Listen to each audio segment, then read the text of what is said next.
people are just kind of moving that direction. That's just good to know. Yeah. I think we're doing the right thing here, and people are liking it. So that's really the big thing. We're just getting the word mead out there, and we provide both the corked and the carbonated kinds, and it's all in the same. Like, that's just part of the education process. Like, this is what mead is. We're making good mead. We're making modern mead, and people are really enjoying it. So couldn't be happier. Yeah, totally. And yeah, I mean, it's nice too because it makes it easier for professional mead makers to get out there with a good product without having to going into a full on straight spread of all regular, if you will, meads. The session mead, I think, is a easier way to get to market and provide a really awesome product, but without having to do a lot of. It's a different animal though, because you've got to have, on a commercial side, you have to have big tanks to be able to handle carbonation. Those tanks are probably twice as expensive as normal fermentation tanks. Yeah, because they can hold. They're a lot thicker metal, and they're much thicker walls. So they can handle the pressures because most wine tanks are considerably thinner. Then you have the aspects of what are you going to put it all in? So you can either do the stainless steel kegs, you can rent them, you can buy them, you can put it in the plastic kegs. Then you have tap handles on top of that. So there's a lot of expenditure up front because you're going to reuse them over and over again, but it's quite costly on the expenditure. If you're buying bottles, filling them and sending them out. So it's not having to do a bunch of refill, but you got to pay for them initially, and that gets wrapped up as it sends it downstream. Yeah. So it's just a different kind of models, business models that you have to look at, and you have to run through the numbers and see if it works out. And that's the business side of doing it. That's a little bit different than just straight making it, because one could say either side of it's fun depending on what your passion is. But I'm enjoying the mead making and certainly the challenges of making larger batches. We're about to get another 1,000-gallon tank. We're going in growth mode right now. Like I said, we're doing canning in a month. Is our first canning run. Really looking forward to it. And man, thanks a bunch, Vicki. Oh, anytime, man. You guys have been on my radar for a while. It's just. Yeah, we talked about it. Lining them up, man. Yeah. Just lining them up. Glad to make it on. Yeah, lots of meaderies in so little time, right? Yeah. I figure it'll take me about probably 4 years, maybe longer, to work my way through every meadery, and by then there will be more meaderies, and and you'll have to start over. I know, right? Well, there'll be even more meaderies because every year there's more and more meaderies. So we were up at like 465 at last count or thereabouts. So yeah. Wow. Yeah, I know, right? I remember when it was 15. I was like, "Wow, this is amazing." Did you say 450 this year? Yeah, 467 I think was the last count between Chrissy and I combined our lists because she did really. 2 years ago it was 250. I know, 2 right? 2 years ago it was 250. Yeah. It doubled in 2 years. It has doubled in 2 years. So I say the growth factor in the industry is just blowing me away. Just blowing me away. So yeah, it's it's going nuts. So yeah, you guys are on the crest of the wave, man.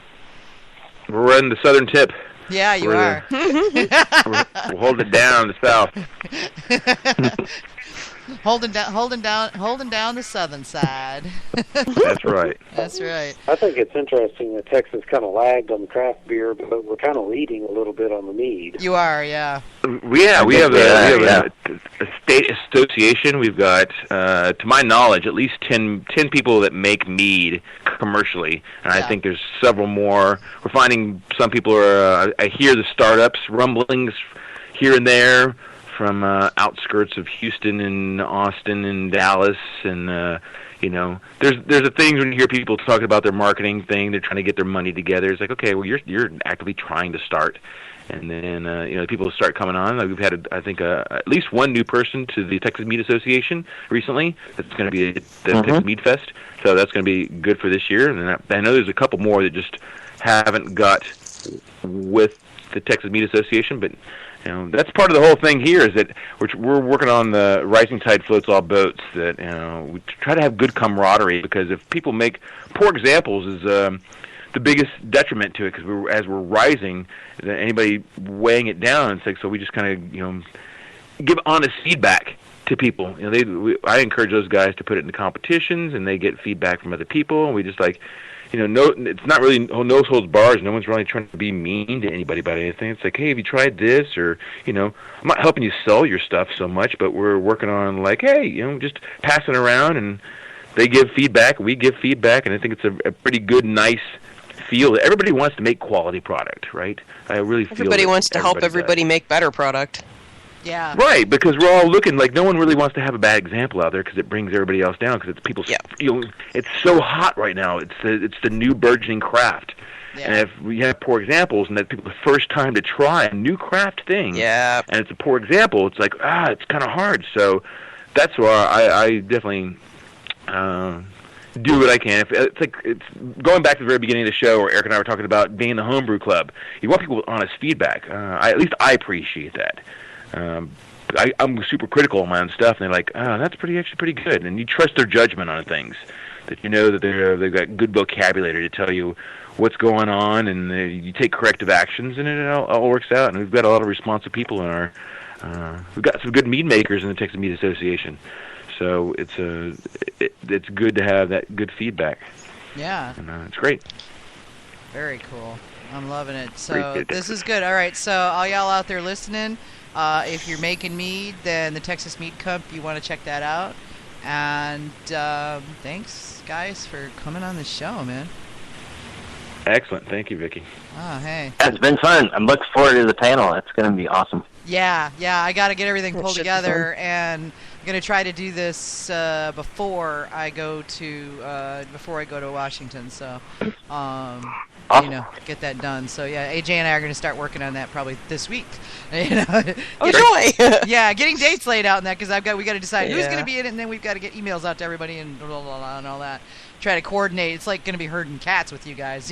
Oh no, I can't make that week, but I can make this week. So and actually, knowing which Back to Basics topic I'll be doing beforehand will be helpful. Yeah, well, sorry about that. Yeah, I literally got in at 2 a.m. this morning, and didn't get up until almost noon, because didn't get in until 2 a.m. this morning. It was close to 4 by the time I actually fell asleep. Yeah, so it was like, oh god. And then I realized, oh my god, I haven't done the show page. And I see the frantic email in the morning. Oh my god, yeah, it was crazy.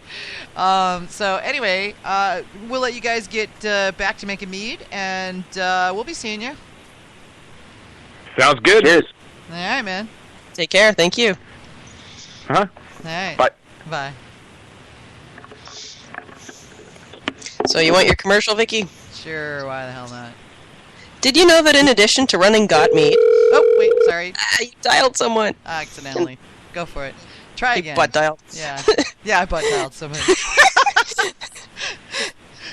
Did you know that in addition to running Got Mead, Vicky's actually a marketing specialist? With her company, Craft Beverage Marketing, she specializes in working with craft beverage companies making mead, cider, beer, wine, and spirits to find the best and most profitable ways to reach your customers and turn them into raving fans who will buy your products as fast as you can make them. And she will work with you to craft the plan to make it happen. Check it out. Go to craftbevmarketing.com and grab a complimentary session with her to get some great ideas on marketing your craft beverage business. Thank you very much. Okay, American Mead Makers Association is an organization of professional and home mead makers who come together to provide a place where mead makers can gather to help make mead a household word. So aspiring mead makers and meadery owners can connect with some of the top meaderies in North America to learn how to create a successful business, and home mead makers can also learn advanced techniques and get great input on making better mead. You can learn more at mead-makers.org, or you can find them on Facebook. Just search American Mead Makers Association. And there's a really active, their Facebook group is very, very active, so it's definitely worth checking out. Because I've been on vacation for the last 2 weeks, I don't have all the guests lined up for the next couple weeks, nor do I have a lot of upcoming events. So if you've got an event as a meadery, if you've got upcoming events, whether that is competitions or tasting events or farmer's market, whatever it is, concerts or movies or whatever's going on at your meadery, let us know about it. Send me an email at gotmeadlive@gotmead.com, and I will be happy to announce your event on Got Mead Live, as well as put it on our calendar on Got Mead. So please do get that to me, because I go hunting for them. It'd be really wonderful if y'all would send them to me instead of me having to hunt them down. There's free advertising. There's only so many hours in the day. Please send them to me.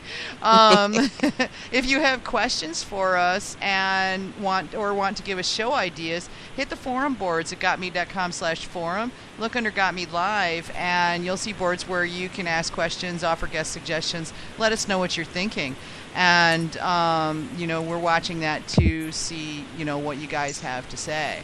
So, let us know. We want to hear. That's, that's pretty much what I got for tonight. We're running a little lean on the housekeeping stuff tonight. That's okay, because we actually ran over on a topic I was completely unprepared for, so it's all good. I think we did really well.